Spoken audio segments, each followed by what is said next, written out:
Chapter 1 talks about Oliver's early life, and Charles Dickens starts with describing the workhouse to show how the poor were really suffering at these days.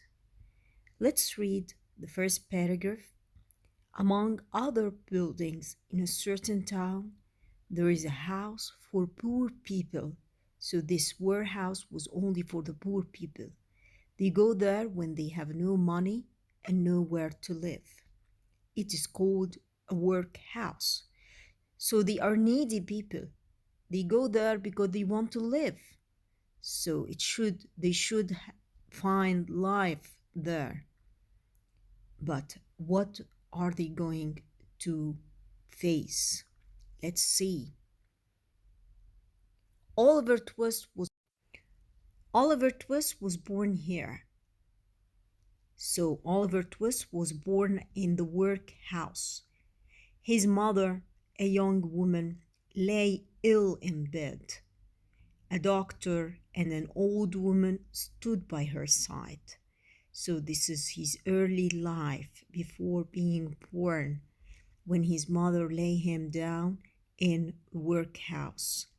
Let me see the child and die, she said. She was so miserable, you see. She doesn't believe or she doesn't have belief that she is going to live. You must not talk about dying yet, said the doctor. No, dear, said the old woman. You are too young to die.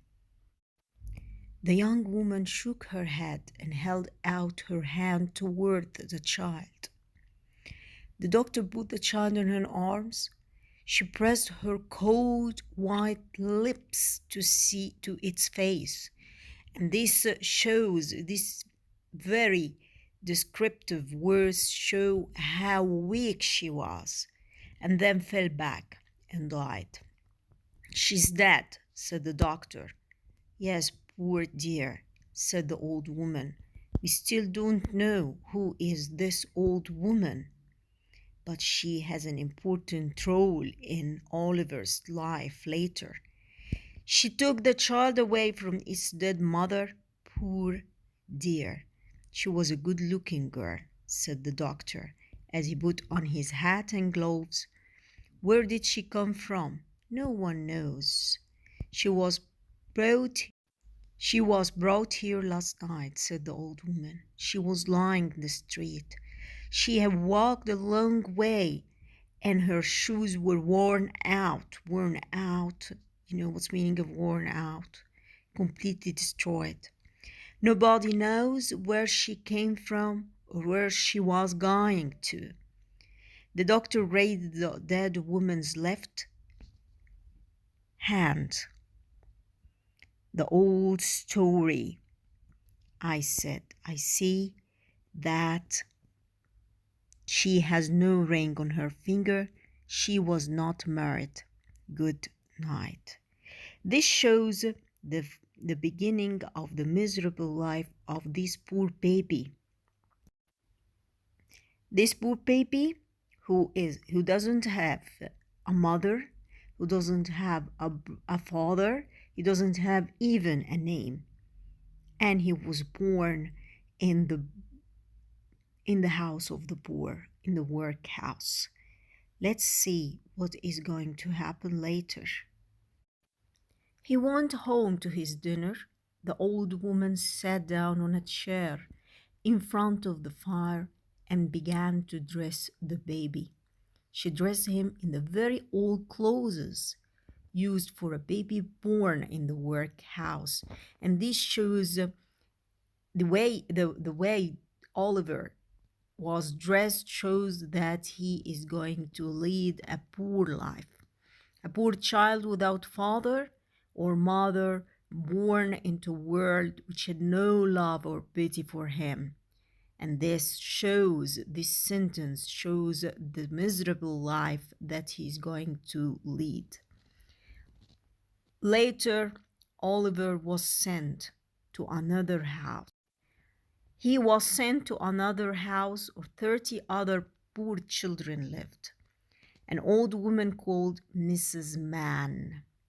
You see, she's called Mrs. Mann. Can you think or can you guess why Charles Dickens said Mrs. Mann looked after these children?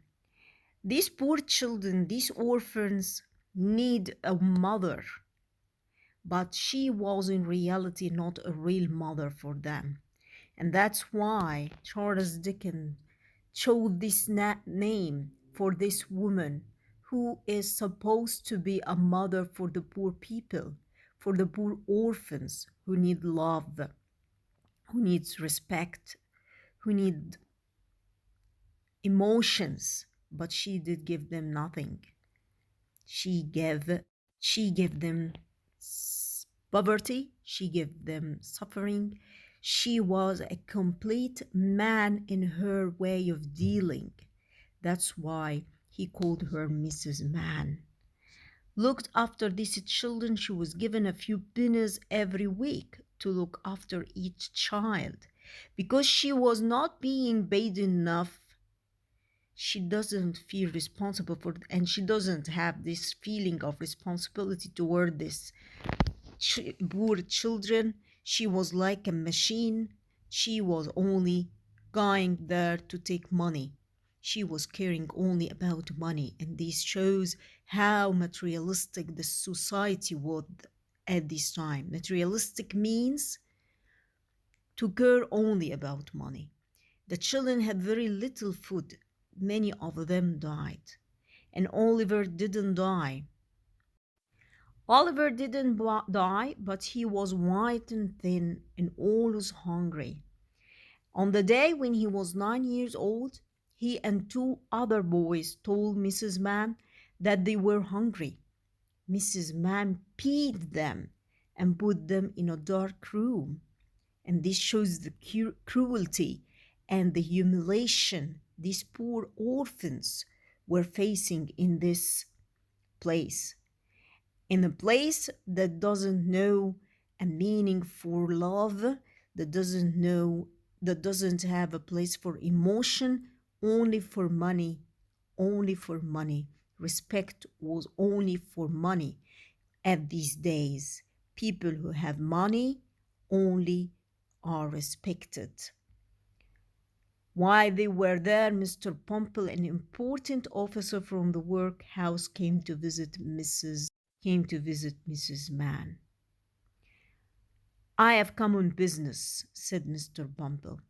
The child that was named Oliver Twist is 9 years old today, is he not? He is the dear boy, said Mrs. Mann, giving Mr. Pumple a drink. She's respecting him. All my children are dear children. This shows also how hypocrite she is. Hypocrite means she says what she doesn't do. She treats them very bad, and she said that they are so dear to her.